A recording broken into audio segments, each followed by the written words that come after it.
Welcome to daily Hindu analysis. మనం ప్రతిరోజు Hindu news పేపర్లో important current affairs articles and అలాగే దాని వెనుకున్న జీకే పార్ట్ చూస్తున్నాం ఎగ్జామ్ పాయింట్ ఆఫ్ వ్యూలో.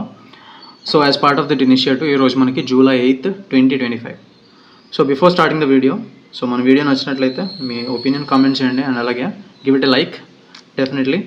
అండ్ ఇక్కడ చూస్తే ఫస్ట్ ఆఫ్ ఆల్ హెడ్లైన్స్ చూద్దాం. ఫస్ట్ ఈరోజు మనకి SC2 here on July 10 pleas against Bihar roll revision. So ఇక్కడ బీహార్లో special intensive revision of electoral rolls అనేది జరుగుతుంది కదా. ఎందుకు అంటే అప్కమింగ్ అసెంబ్లీ ఎలక్షన్స్ అనేవి బీహార్లో ఉన్నాయి. So regarding that opposition parties అన్నీ ఈ రోల్ రివిజన్, ఈ ఎలక్టరల్ రోల్ రివిజన్ ఏదైతే ఉందో సో అది చాలా మందిని డిస్ఎన్ఫ్రాంచైజ్మెంట్ చేస్తుంది. అంటే చాలా మంది దగ్గర నుంచి ఓటు హక్కుని తీసేసుకుంటారు. So they get rid of this disenfranchisement అంటే they get rid of this voting rights అని చెప్పేసి అర్థం ఇక్కడ. సో అది సుప్రీంకోర్టు ఆ కేసుని హియరింగ్కి అండ్ July 10th హియరింగ్ వస్తుంది అని చెప్పేసి ఇక్కడ ఇచ్చారు. అండ్ అలాగే ఇక్కడ ఈ పిక్చర్ కింద చూస్తే మనకి the petitioners urged the supreme court to ensure that the EC explain its hasty decision.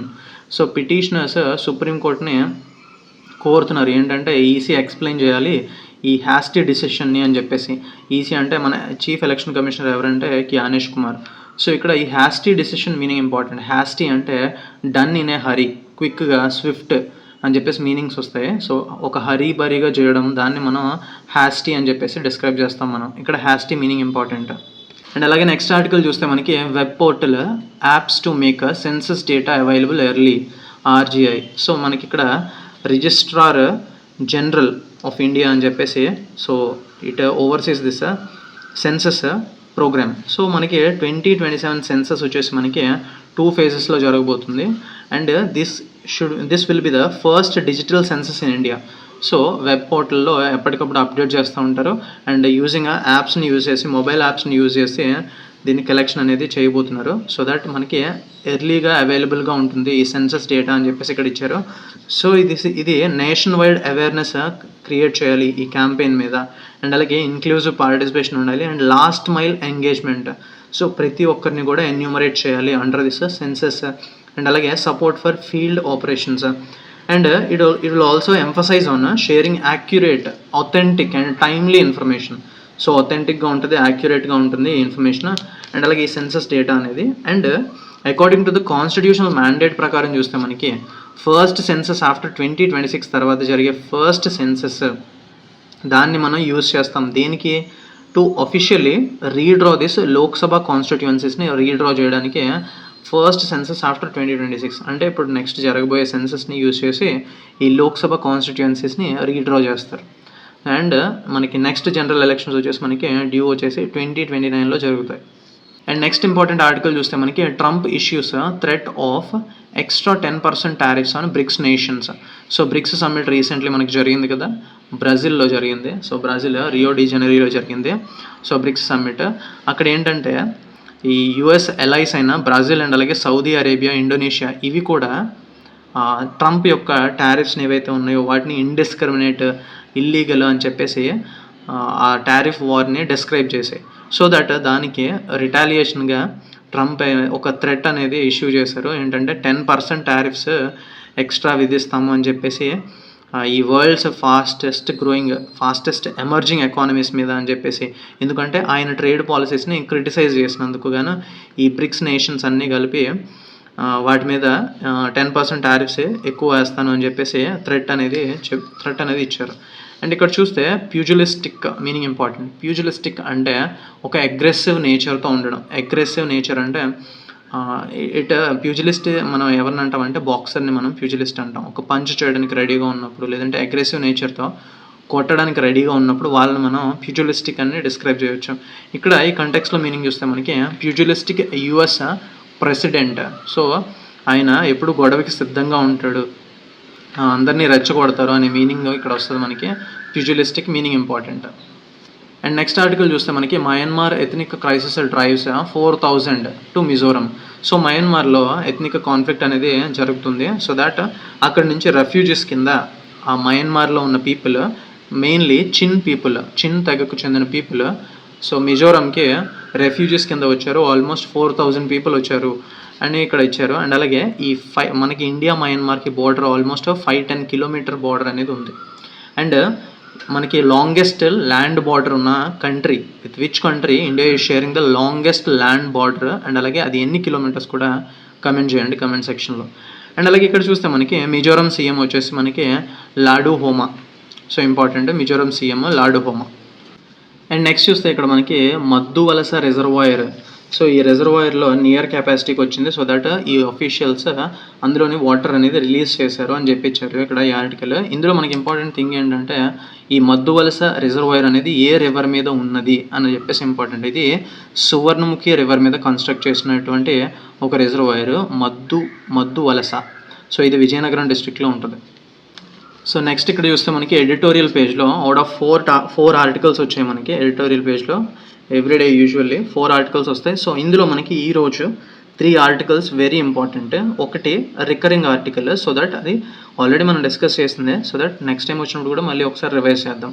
So first of all మనకి ఇక్కడ ఎడిటోరియల్ పేజ్లో so out of that 3 articles first article వచ్చేసి మనకి fostering a commitment to stop maternal deaths.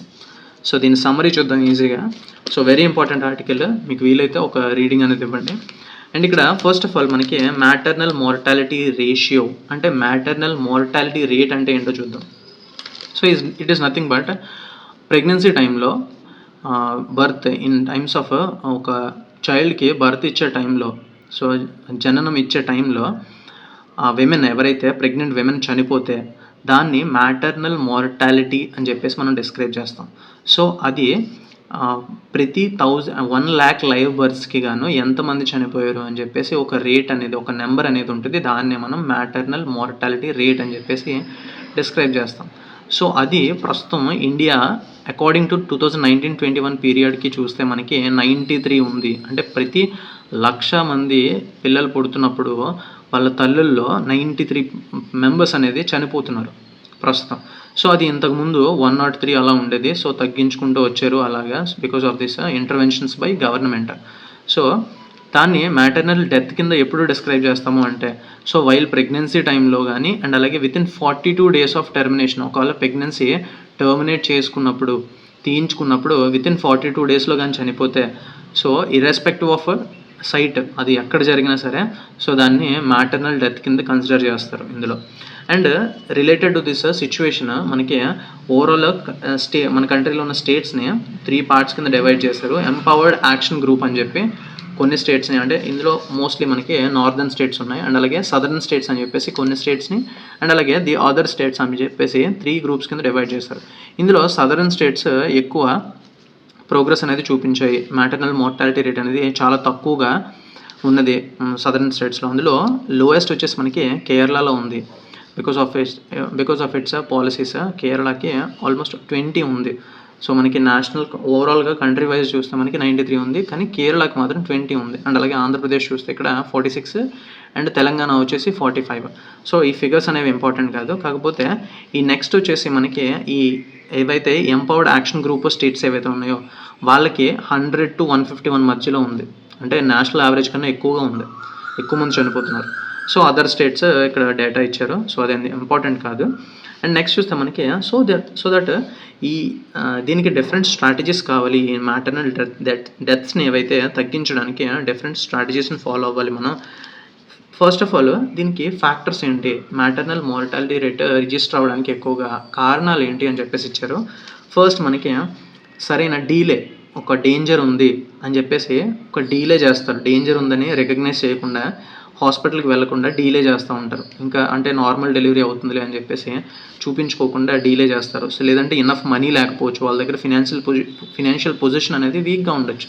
So అలాంటి టైమ్స్లో delay చేస్తూ ఉంటారు. అలాంటి డీలేయింగ్ డెసిషన్ వల్ల చనిపోతున్నారు, సరైన టైంలో హాస్పిటల్కి తీసుకెళ్ళకపోవడం వల్ల. సో దట్ దీనికి సొల్యూషన్ కింద సెల్ఫ్ హెల్ప్ గ్రూప్స్ ఏవైతే ఉన్నాయో, అంటే ఆశా వర్కర్స్ అని చెప్పేసి అంటాం కదా, సో వాళ్ళు national health rural health mission 2005లో స్టార్ట్ చేసిన తర్వాత హోమ్ డెలివరీ అంటే institutional over home deliveries better option కింద వచ్చింది. సో ఈ ఆశా వర్కర్స్ వాళ్ళ ఇంటర్వెన్షన్తో సో దీని నుంచి మనం బయటపడగలిగాం. అండ్ అలాగే ఈ ఫినాన్షియల్ ఇన్సెంటివ్స్ మదర్స్కి అండ్ అలాగే ఆశా వర్కర్స్కి ఇచ్చేది ఒక టర్నింగ్ పాయింట్ కింద మారింది. అండ్ సెకండ్ ప్రాబ్లం చూస్తే మనకి ట్రాన్స్పోర్టేషన్ ఒక ప్రాబ్లం కింద చెప్తున్నారు ఇక్కడ. అంటే రూరల్ హ్యామ్లెట్స్ నుంచి, అంటే లోపల ఎక్కడో ఫారెస్ట్ సెటిల్మెంట్స్లో ఉన్న ఫార్ అవే ఐలాండ్స్లో ఉన్న వాళ్ళు ఒక హాస్పిటల్ హెల్త్ ఫెసిలిటీకి రావాలంటే ఓవర్ నైట్ జర్నీ చేయాల్సి వచ్చేది, ఆ దారిలో చనిపోయేవాళ్ళు. సో ఈ 108 అంబులెన్స్ సిస్టమ్ స్టార్ట్ చేశారు దానికోసం. So it made some difference. And అలాగే అదర్ ప్రాబ్లమ్స్ చూస్తే మనకి స్పెషలైజ్డ్ కేర్ తీసుకోవట్లేదు హాస్పిటల్లో, స్పెషలైజ్డ్ కేర్. అండ్ అలాగే ఒక ఎమర్జెన్సీ రూమ్లో వెంటనే అటెండ్ అవ్వడానికి వెంటనే ఒక ఆబ్స్టెట్రిషియన్ లేదంటే డాక్టర్ వెంటనే రావట్లేదు. అండ్ అలాగే గెటింగ్ బ్లడ్ డోనర్, ఎందుకంటే ఈ డెలివరీ జరుగుతున్న టైంలో లాడ్ ఆఫ్ బ్లడ్ అనేది పోతుంది. సో వెంటనే వాళ్ళకి బ్లడ్ ట్రాన్స్ఫ్యూషన్ చేయాలి, సో బ్లడ్ ఎక్కించాలి. సో అది బ్లడ్ డోనర్స్ దొరకట్లేదు వెంటనే, ల్యాబొరేటరీ సపోర్ట్ రెడీగా ఉండట్లేదు, ఆపరేషన్ థియేటర్స్ కూడా చాలా హాస్పిటల్స్లో రెడీగా లేవు. వాళ్ళకి ఈ ఆపరేషన్ చేస్తున్నప్పుడు అనెస్థీషియా ఇస్తారు, సో అది కూడా రెడీగా అవైలబుల్గా లేదు అని ఇలాంటి కారణాలతో చాలా వరకు చనిపోయిన మ్యాటర్నల్ డెత్స్ అనేవి రిపోర్ట్ అయినవి ఉన్నాయి అని చెప్తున్నారు. అండ్ అలాగే సో మనం దీని నుంచి బయటికి రావాలి అంటే వీ షుడ్ ఫోకస్ ఆన్ ఈ blood banks, blood storage units ఎక్కువగా ఉండేలా చూసుకోవాలి. అండ్ అలాగే ఈ మ్యాసివ్ బ్లీడింగ్ అనేది ఒక పెద్ద కారణం కాబట్టి చనిపోతున్నారు. సో ఈ డెలివరీ టైంలో ఆల్మోస్ట్ ఒక మనిషిలో, ఒక విమెన్లో ఆల్మోస్ట్ 5 లీటర్స్ ఆఫ్ బ్లడ్ ఉంటే అందులో మోర్ దెన్ హాఫ్ ఒక షార్ట్ పీరియడ్లోనే ఆ బ్లడ్ అనేది పోతుంది. సో వెంటనే ఆ షాక్లోకి వెళ్ళిపోవచ్చు, and that can result into death. So and అలాగే దీంతో పాటు కానీ వాళ్ళకి ఎనీమియా ఉంటే, ఐరన్ ఫోలిక్ సప్లిమెంట్స్ సరిగ్గా తీసుకోకుండా ఎనీమియా ప్రాబ్లం కానీ ఉండుంటే అది ఇంకా పెద్ద అవరోధానికి లేదంటే పెద్ద ప్రాబ్లంకి దారితీస్తుందని చెప్పేసి ఇక్కడ ఇచ్చారు. So that blood transfusion, emergency surgical care మీద ఫోకస్ చేయాలి. అండ్ ఇంకో ప్రాబ్లం ఏంటంటే ప్రొలాంగ్డ్ లేబర్, అంటే ఎక్కువసేపు నొప్పులు వస్తూ ఉంటాయి కదా, నొప్పులు వచ్చే టైంలో ఎక్కువసేపు ప్రొలాంగ్డ్ లేబర్ అంటే ఆ టైంలో ఈ ఫీటల్ డిస్ట్రెస్ కానీ లీథల్ రప్చర్ ఆఫ్ యూటెరస్, సో ఏదైతే చైల్డ్ ఓపెనింగ్ ఏదైతే ఉంటుందో సో అది రప్చర్కి గురయ్యి సిజేరియన్ సెక్షన్ చేస్తే అవాయిడ్ చేయొచ్చు దాన్ని. కాకపోతే నార్మల్ డెలివరీలో మాత్రం ఇలాంటి ప్రొలాంగ్డ్ లేబర్ వాళ్ళు కూడా చనిపోతున్న కేసెస్ అనేవి చూశారని చెప్తున్నారు. అండ్ అలాగే హైపర్ టెన్సివ్ డిజార్డర్స్, అండ్ అలాగే దానివల్ల కోమాలోకి వెళ్ళే కేసెస్ కూడా చూశారు. సో దట్ ఈ కాంట్రాసెప్టివ్ డివైజెస్ ఒక్కొక్కసారి ఫెయిల్ అయినప్పుడు, అన్వాంటెడ్ ప్రెగ్నెన్సీస్ ఏవైతే తీసుకోవడానికి ట్రై చేసినప్పుడు కూడా ఈ సెప్సిస్ లేదంటే లాట్ ఆఫ్ అదర్ డిజీజెస్, ఒకవేళ నాన్ కమ్యూనికేబుల్ డిజీజెస్ లైక్ ఈ మలేరియా కానీ లేదంటే క్రానిక్ యూరినరీ ట్రాక్ట్ ఇన్ఫెక్షన్స్, అలాగే ట్యూబర్క్లోసిస్ ఇవి కానీ వాళ్ళకి అసోసియేట్ అయ్యి ఉంటే అది ఇంకా ప్రాబ్లం అవుతుంది. సో ఎస్పెషలీ నార్దర్న్ స్టేట్స్లో ఎంపవర్డ్ యాక్షన్ గ్రూప్ కింద డెసిగ్నేట్ చేసిన స్టేట్స్లో ఎక్కువగా ఉంది ఇది. సో ఫోకస్ ఏరియాస్ మనం ఏం చేయాలి అంటే డెఫినెట్లీ మ్యాండేటరీ రిపోర్టింగ్ అనేది ఉండాలి. And ensuring institutional delivery. ఇక్కడ ఇన్స్టిట్యూషనల్ డెలివరీ అంటే ఈజ్ నథింగ్ బట్ హాస్పిటల్లో జరిగే డెలివరీని ఇన్స్టిట్యూషనల్ డెలివరీ అంటాం. అంటే under the supervision of health care professionals ఎవరైతే ఉంటారో వాళ్ళ అండర్లో, వాళ్ళ సూపర్విజన్లో జరిగే డెలివరీస్ని ఇన్స్టిట్యూషనల్ డెలివరీస్ అని అంటాం. సో వాళ్ళు ఎర్లీ రిజిస్ట్రేషన్ చేసుకోవాలి ఎవరైతే ఉన్నారో, సో దట్ వాళ్ళకి ప్రాపర్ కేర్ ఇవ్వగలుగుతారు ఈ హాస్పిటల్స్లో. అండ్ అలాగే ఈ సదరన్ స్టేట్స్ చాలా వరకు తగ్గించాయి మ్యాటర్నల్ డెత్ అనేవి. సో వాటిని ఎమ్యులేట్ చేయాలి, కేరళలో ఉన్న మోడల్ని ఎమ్యులేట్ చేస్తూ ఈ నార్దర్న్ స్టేట్స్ నేర్చుకోవాలి. అండ్ మనకి ఈ మ్యాటర్నల్ డెత్స్ అనేవి ప్రివెంటబుల్ డెత్స్ ఇవి. సో మనం వాటిని ప్రివెంట్ చేయొచ్చు టైమ్లీ కేర్ తీసుకుంటే. So if we want to stop that preventable maternal deaths, there is no limit to the varieties of proactive interventions. మనకి లిమిటే లేదు, ప్రొయాక్టివ్గా ఇంటర్వెన్షన్స్ చాలా వరకు చేయొచ్చు అని చెప్పేసి ఈ ఆర్టికల్ ఇచ్చారు. అండ్ నెక్స్ట్ ఎడిటోరియల్లో ఈ ఆర్టికల్ చూస్తే మనకి batting for prevention, a one health programme is essential to prevent zoonotic spill over. So Nipah virus కేరళలో వన్ ఫ్యాటిలిటీ రికార్డ్ అయింది, అంటే 1 డెత్ అనేది రికార్డ్ అయింది. And other is battling for life, so ప్రాణాలతో కూటుమిట ఆడుతున్నారని చెప్పేసి అర్థం వస్తుంది. అండ్ చాలామందిని ఐసోలేషన్ వార్డులో పెట్టారు. అండ్ కేరళ హెల్త్ మిషనరీ వచ్చేసి ఒరిజినల్ సోర్స్ ఆఫ్ ఇన్ఫెక్షన్ ఎక్కడి నుంచో ట్రేస్ చేయడానికి ఆ పనిలో ఉంది, tasked with that work. And majorly చూస్తే మనకి 3 డిస్ట్రిక్ట్స్ మలప్పురం, పలక్కాడ్, కోజికోడ్ ఇక్కడ ఎక్కువగా ఉంది. అండ్ ఇండియా సిన్స్ 2001 నుంచి సెవెరల్ అవుట్ బ్రేక్స్ చూస్తుంది అప్పుడప్పుడు, ఎందుకంటే ఫస్ట్ టైం రికార్డ్ అయింది 2001లో ఈ నిఫా వైరస్ ఇండియాలో. సో అప్పటి నుంచి కూడా అప్పుడప్పుడు మేజర్ చిన్న అవుట్ బ్రేక్స్ అనేది చూస్తూ ఉంది, దానివల్ల చనిపోతున్నారు చాలామంది. అండ్ ఈ నిఫా వైరస్ చూస్తే మనకి ట్రాన్స్మిసిబుల్ వైరల్ ఇన్ఫెక్షన్, ఇది హై మార్టాలిటీ రేట్ ఉంది దీనికి. ఒకవేళ ఇది వచ్చినట్టయితే, స్ప్రెడ్ అయినట్టయితే 40-75% వరకు మార్టాలిటీ రేట్ ఉంది అని చనిపోతున్నారు అంతమంది. అంటే ప్రతి 100 మందిలో 40 పీపుల్ చనిపోతారు. హై మార్టాలిటీ రేట్ ఉంది దీనికి if the infection spreads to a lot of people. And ఇందులో మనకి only in prevention awareness generation మీద ఎక్కువగా ఫోకస్ చేస్తున్నారు. అండ్ ఈ నిఫా వైరస్ వచ్చేసి మనకి ఫ్రూట్ బ్యాట్స్ ఏవైతే ఉన్నాయో అవి natural reservoirs of this virus. So fruit bats అంటే గబ్బిలాలు. సో అవి తిన్న ఫ్రూట్స్ కానీ, అవి లిక్ చేసిన ఫ్రూట్స్ కానీ అవి మనం కన్జ్యూమ్ చేసినట్లయితే ఈ వైరస్ స్ప్రెడ్ అవ్వడానికి ఎక్కువ ఛాన్సెస్ ఉంటాయి. అండ్ ఈ క్లైమేట్ చేంజ్ రిలేటెడ్ ఫ్యాక్టర్స్ని కూడా ఒక వాచ్ఫుల్ ఐ పెట్టాలి దీని మీద. అండ్ న్యాచురల్ హ్యాబిట్స్ని డిస్ట్రాయ్ చేయకుండా ఉంటాయి. బ్యాట్స్ ఏవైతే ఉన్నాయో అవి మన సెటిల్మెంట్స్లోకి రాకుండా ఉంటాయి. So that we can initiate one health programme. So అది అదర్ ప్యాథోజన్స్ని కూడా క్యాపబుల్ టు కంటైన్, అదర్ ప్యాథోజన్స్ని కూడా కంటైన్ చేసి జూనోటిక్ స్పిల్ ఓవర్ అవ్వకుండా చూసుకుంటుంది. సో దట్ వన్ హెల్త్ ప్రోగ్రామ్ని ఇంప్లిమెంట్ చేయాలి. సో దట్ అదర్ ఏదైనా వైరస్లు రాకుండా ఉంటుంది అని చెప్పేసి ఈ ఆర్టికల్ ఇచ్చారు. అండ్ నెక్స్ట్ ఆర్టికల్ చూస్తే మనకి rising seas shifting lives and a test of democratic values అని చెప్పేసి హెడ్డింగ్తో ఇచ్చారు. ఈ ఆర్టికల్ కూడా ఇంపార్టెంట్, ఇది కూడా డెఫినెట్లీ ఒకసారి చదవండి, వెరీ ఇంపార్టెంట్ ఆర్టికల్. సో దీన్ని సమ్మరీ చూద్దాం ఈజీగా. సో ఫస్ట్ ఆఫ్ ఆల్ ఇక్కడ చూస్తే మనకి ఈ కోస్టల్ ఎకోసిస్టమ్స్, ఈ రైజింగ్ సీస్ సముద్రం లెవెల్స్, సీ లెవెల్స్ ఏవైతే ఉన్నాయో అవి పెరిగిపోతూ ఉన్నాయి. సో అక్కడ కమ్యూనిటీస్ ఏవైతే కోస్టల్ కమ్యూనిటీస్ ఉంటాయో వాళ్ళు అక్కడి నుంచి షిఫ్ట్ అవ్వాల్సి వస్తుంది, వేరే ప్రదేశాలకి షిఫ్ట్ అవ్వాల్సి వస్తుంది. మోస్ట్లీ వాళ్ళు ఈ అర్బన్ ఏరియాస్కి వచ్చేసి ఇక్కడ కన్స్ట్రక్షన్ వర్క్లోనే అలా ఇన్ఫార్మల్ వర్క్స్ అనేవి చేసుకుంటున్నారు. అసలైన వాళ్ళ లైవ్లీహుడ్స్ ఫిషర్హుడ్ లైవ్లీహుడ్స్ వదిలేసి వేరే వర్క్స్ చేసుకోవాల్సి వస్తుంది. అందులో కూడా వేరే వర్క్స్ చేసినా సరే అక్కడ కూడా వాళ్ళకి సరైన సోషల్ సెక్యూరిటీ మెజర్స్ అనేవి లేవు. బ్రిక్కిన్స్లో కానీ, ఇటుకల తయారీ దగ్గర కానీ డొమెస్టిక్ వర్కర్స్ కింద వెళ్ళిపోతున్నారు పెద్ద పెద్ద సిటీస్కి.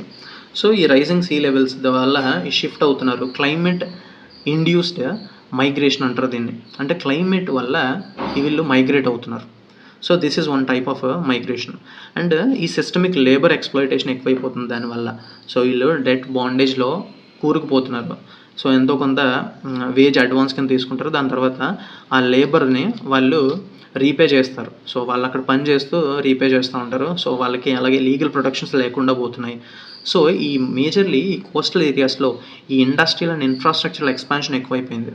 ఈ పోర్ట్ డెవలప్మెంట్ పేరుతో అండ్ అలాగే ఎనర్జీ ప్రాజెక్ట్స్, కమర్షియల్ ఆక్వాకల్చర్ పేరుతో ఎకలాజీని డీగ్రేడ్ అయిపోతుంది ఫుల్గా. అండ్ అలాగే మ్యాంగ్రూవ్ ఫారెస్ట్లని డిస్ట్రాయ్ చేస్తున్నారు.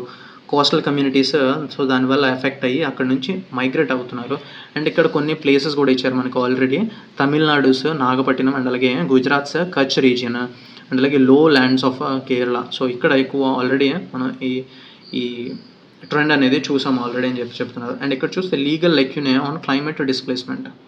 సో ఇందులో చూస్తే మనకి majorly disaster management act 2005 and environment protection act 1986 and coastal regulation zone 2019. ఈ యాక్ట్స్ అనేవి ఇంపార్టెంట్, ఆ ఇయర్స్ కూడా important. And national action plan on climate change అని చెప్పేసి ఈ స్టేట్ యాక్షన్ ప్లాన్స్లో కూడా ఈ యాక్షన్ ప్లాన్స్లో ఈ రీహాబిలిటేషన్ ఆఫ్ దీస్ డిస్ప్లేస్డ్ పాపులేషన్స్కి సరైన స్ట్రాటజీ లేదు. సో ఇందులో దాన్ని ఇంక్లూడ్ చేయాలి. అండ్ అలాగే సిఆర్జెడ్ నోటిఫికేషన్లో ఈ సస్టైనబుల్ కోస్టల్ మేనేజ్మెంట్ని ఇంక్లూడ్ చేయాలి. ఇన్స్టెడ్ ఆఫ్ ప్రయారిటైజింగ్ టూరిజంని ఎక్కువ ప్రమోట్ చేస్తున్నారు వీళ్ళు, ఇండస్ట్రియల్ డెవలప్మెంట్ని ప్రమోట్ చేస్తున్నారు.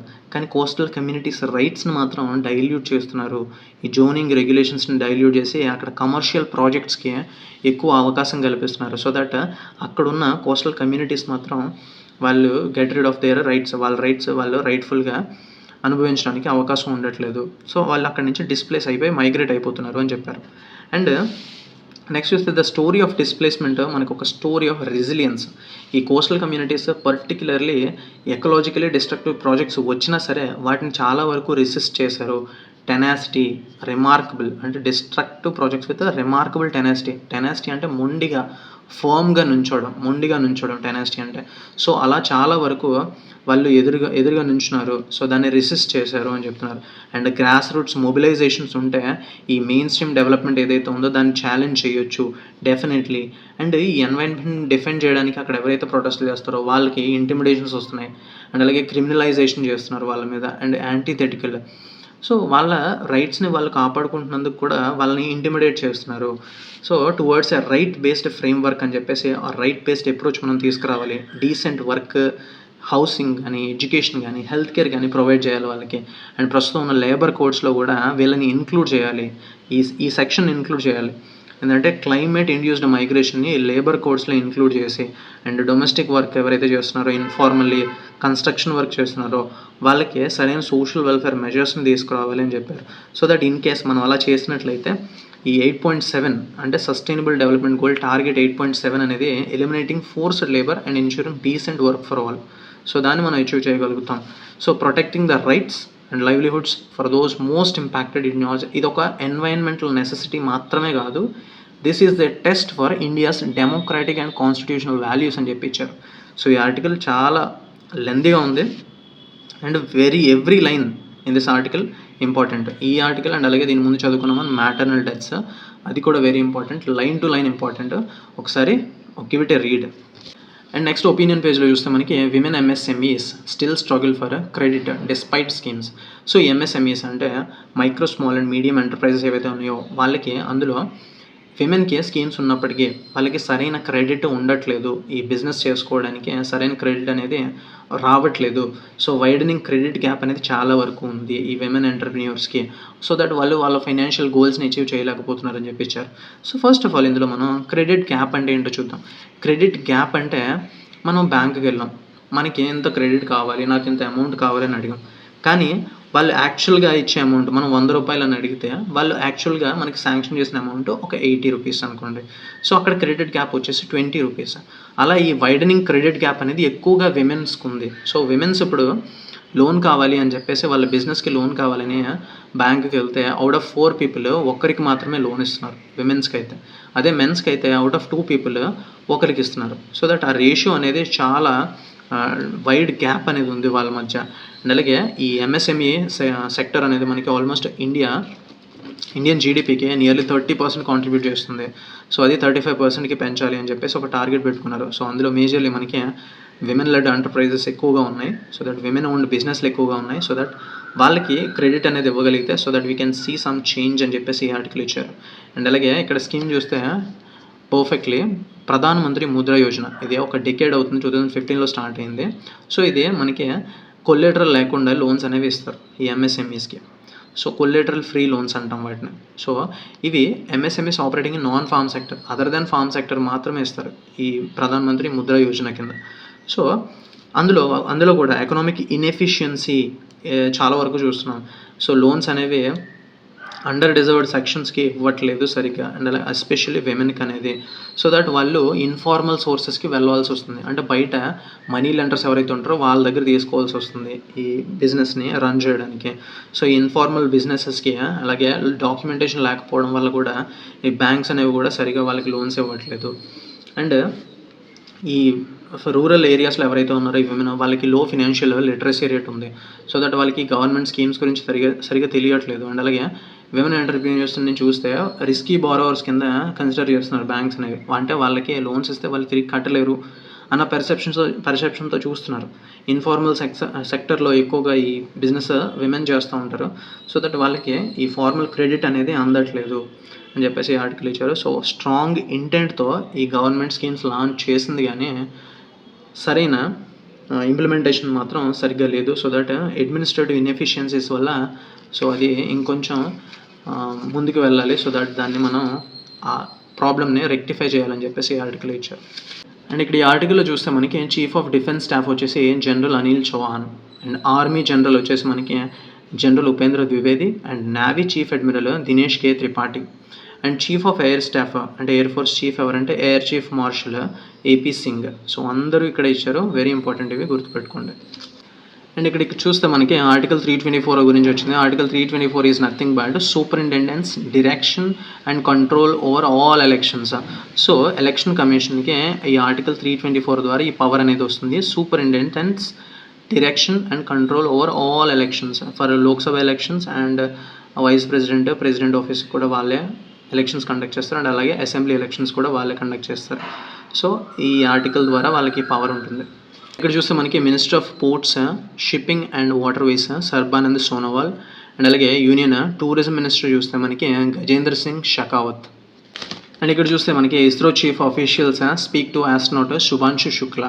సో ఇక్కడ శుభాంశు శుక్లా యాక్సియం 4 మిషన్, ఆ మిషన్లో ఇంటర్నేషనల్ స్పేస్ స్టేషన్కి వెళ్ళారు కదా, సో ఆయనతో మాట్లాడారు మన ISRO chief and officials. And మన ఇస్రో చీఫ్ వచ్చేసి మనకి V Narayanan. Securities exchange board of India SEBI mulls expanding AMC businesses with safeguards. AMC అంటే అసెట్ మేనేజ్మెంట్ కంపెనీస్. ఇక్కడ ముల్స్ మీనింగ్ ఇంపార్టెంట్. ముల్స్ అంటే థింకింగ్ అని అర్థం.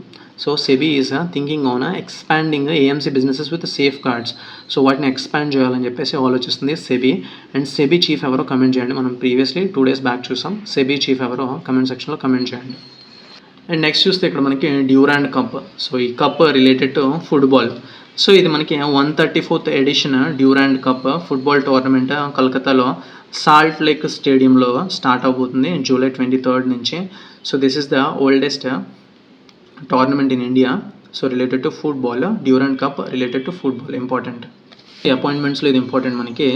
Sanjog Gupta named new CEO of ICC. So ICC అంటే international cricket council. New CEO కింద Indian media మోగుల్. ఇక్కడ మోగుల్ meaning important. మోగుల్ అంటే powerful personality. Indian మీడియాలో ఒక పవర్ఫుల్ పర్సనాలిటీ అని అర్థం వస్తుంది ఇక్కడ. సంజోగ్ గుప్తా. సో ఈయన న్యూ CEO కింద చార్జ్ తీసుకున్నారు. So he is named as a new CEO of ICC.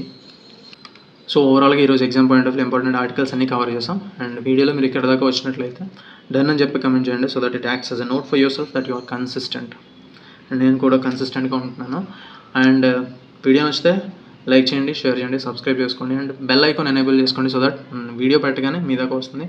So that మీరు ఎప్పుడు వీడియో అప్పుడే చూడొచ్చు. And that's it. Thank you for watching.